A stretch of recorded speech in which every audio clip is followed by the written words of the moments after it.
Hello everyone, my name is Pacha and welcome to another episode of Raven Creek Park here in Planet Zoo. And today's video is a bit of an exciting one and a bit of a very cool one because we are making a habitat for one of my favorite species, for almost two of my favorite species in this game, the giant anteater and the maned wolf. But it is also exciting because we just got an announcement basically for the next update that is coming to Planet Zoo. Update for 1.14. My god, it's already such a high number. 14 updates already. This is the 13 updates already. This is the 14th coming to us on, I think, the 20th of June, if I'm not incorrect. Then if I'm, please correct me.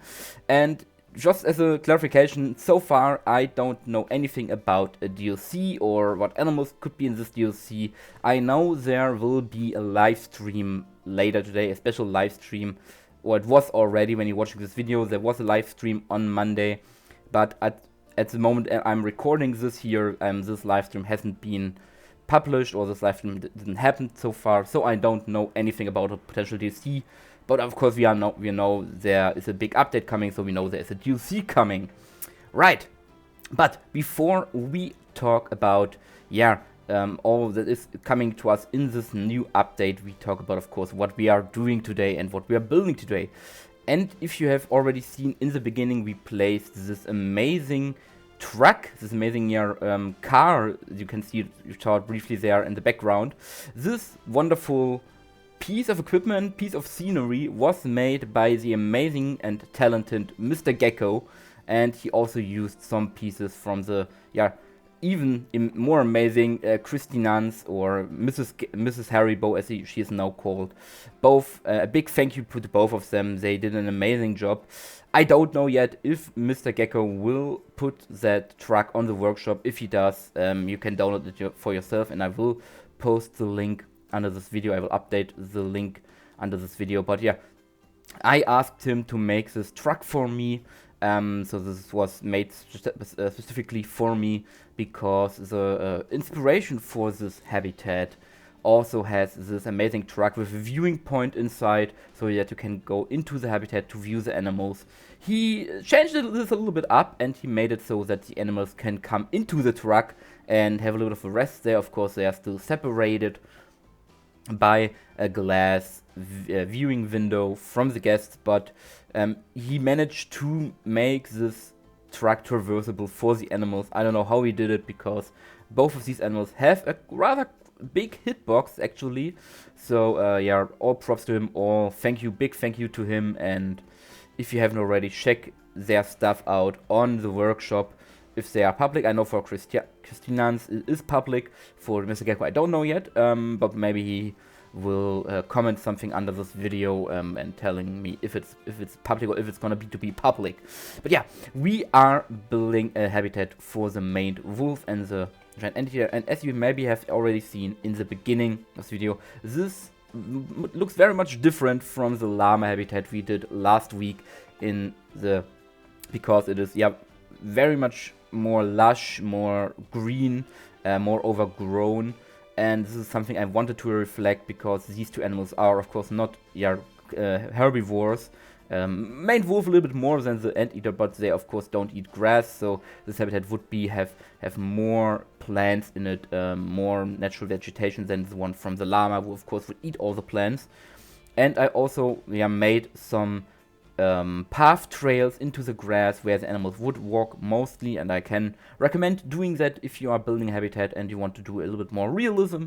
Imagine where the animals would walk mostly, where they would go to, maybe the enrichment items, maybe a sleeping place, and there the vegetation would be less or non-existent, because the animals would, of course, walk them down, would thin them out. So this also adds a little bit of realism to your habitats, if you want to do that. A little tip here on the side note.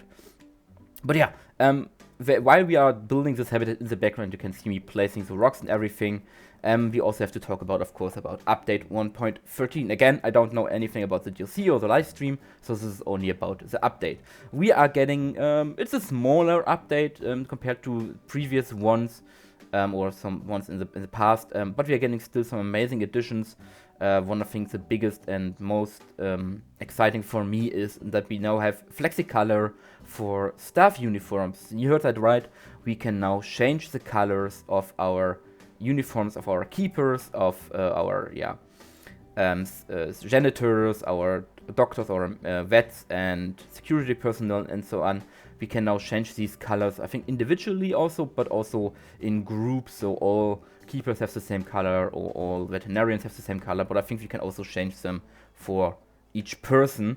And this is something the community wanted for ages now, and I'm so happy that we finally get it, because that can give our staff personnel much more personality, and gives them maybe color them according to the area they are in, or have them in a color our zoo represents. It's very cool to have that.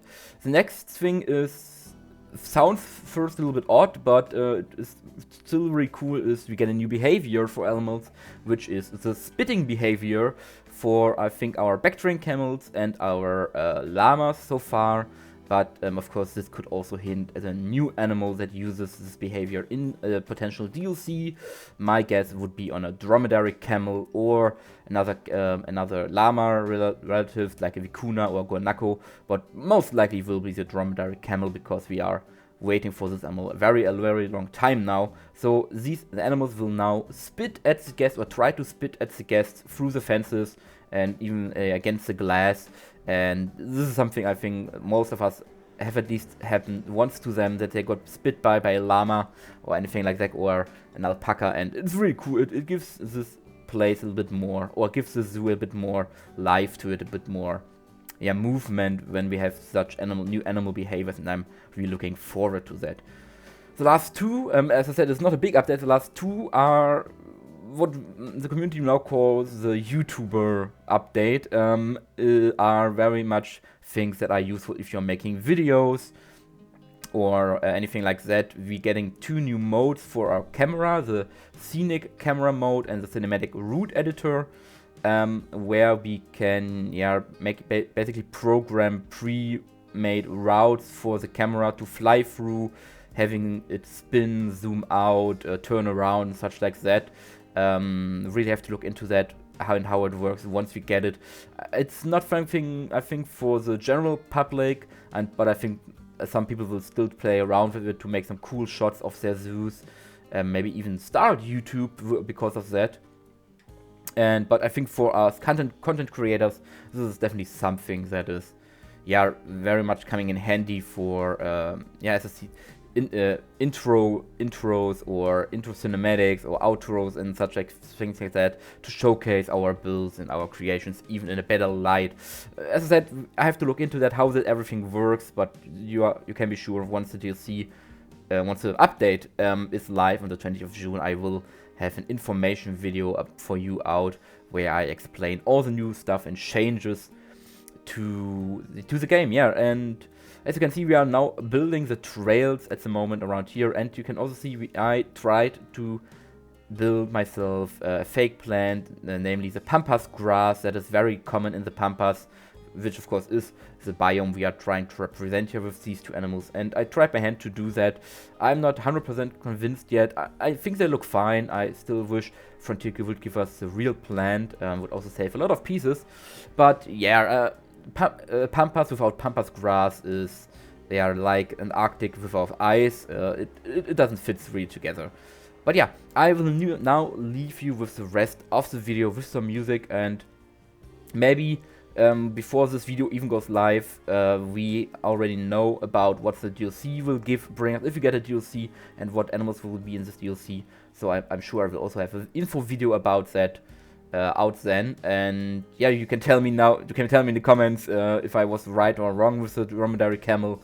But yeah, I see you then. And as again, this video was recorded before that DLC announcement, so I'm excited as you guys are what we could get in the future. So leave you the rest of the video with some music, and then I see you in the real-time part. Thank you for listening.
So, after the speed build, we are now in our real-time part, looking at the finished enclosure in its total. And as you can see, we are standing in front of the emu and the llama habitat from last episode.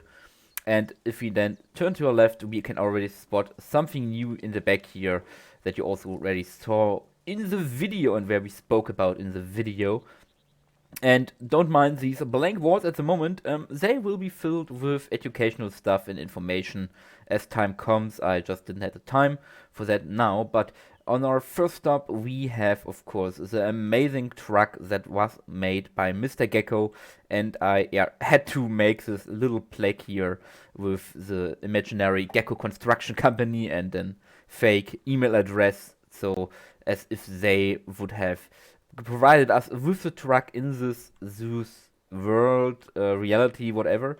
And yeah, I just love all the details. Now you can see them all for yourself. I just love the little details with the fruit bars. As said, the bird is made by Christian, or better known as Miss Haribo. So also big thanks to her. And yeah, as you can see, there is he coming in? They can actually come in here. They just rarely do it. Okay, now he doesn't want to go in. We can show that later, that they can actually go inside here. There's also a little bit of an enrichment hidden here, so really cool. But yeah, just love all the details and what he managed to make. And yeah, big thanks again for that. And we will ignore the left side for now. I will build that later when time comes. So we are focusing also on the right side, and you can see the palisades and here, and we get our first glimpse into the finished habitat. We can't see any animals. I'm sure they are on the other side. But yeah, this is already first of the habitat, and we can already see also the Eld fruit drinks label here and the bison in the background. Very nice. Eld fruit drinks, of course, another reminder of Eltane from the community managers. And there is our little, our little Anteater coming, I think, from the tunnel that leads to the backstage area over here. And I really love how it turned out. I really love the lushness, the greenness of all the grass and foliage. Really cool. Really what I wanted from a habitat for maned wolves and anteaters. And also, I think these little trails, these walking trails that the animals left are turned out really well. Maybe I tried to make them a little bit smaller when time comes, but for now I really love them. But yeah, we have a little bit of a screening plant here, a little bit of a, so that is hidden, and then we get the full view here. Oh, I've never seen them that they actually go under here. That's very cool. Oh, they even sleep here. That's cool. That is the first for me as well. I haven't seen that. They can go under, but they normally refuse to do that. Really cool. We also have a little puppy here, a little maned wolf puppy, and a floating anteater. What I was wanting to say. And yeah, I love this full panorama view of this grasslands Pampa area, as what it is to represent the Pampas of South America. Of course, it was North American plants, but I really love how it turns out. Oh, he's actually going. Oh god, I don't have to force that. Let's quickly go. Are you coming in? No? Okay, wait. I try. I have to do that. Because they can actually come in. So, okay, we do that really quick. Sorry for me not talking. Is it now on pause? No. Now it is. As you can see, they can come in, and if you place them and it's the right time, they also even lay down and have a little bit of a rest here. Usually they refuse and go out again. But if they want to, as you can see, it is possible. Mr. Gecko did an amazing job with making this thing traversable, which is a bit hard. As you can imagine with the hitbox of this game, but yeah. Back to this area again. Sorry for the little of the interruption. You can also see I got rid of this fence here, this mesh fence here all around, because it was pretty much obscuring a lot of the view. And in the zoo we just trust our Americans that they don't jump down here. And even if maned wolves are very shy, anteaters are not that shy, but still, I think we the fence isn't that high. It's 2 meters. They can climb up really easily. So I went here for style over practicability. So I hope that's okay. But yeah, we have of course the Anteater mount in the foreground to show our guests how these Anteaters eat, and then a little hut here where they can sleep, as you can see. And yeah, I also love this idea they had with with the feeder here for the main wolves that is on top of some of the crates. Also, these are also of course made by Mr. Gecko, that it is on top of here, so that if fruits have fallen out and they eat the fruits now. Yeah, really cool. Yeah, next to the trees here that I finally have been able to put into the path, which I really like. And yeah, if we go along, we have another another plant screen here that obscures the view, and then we have this whole view of the whole panorama in its total length, together with this little alcove here, the little greenery section here.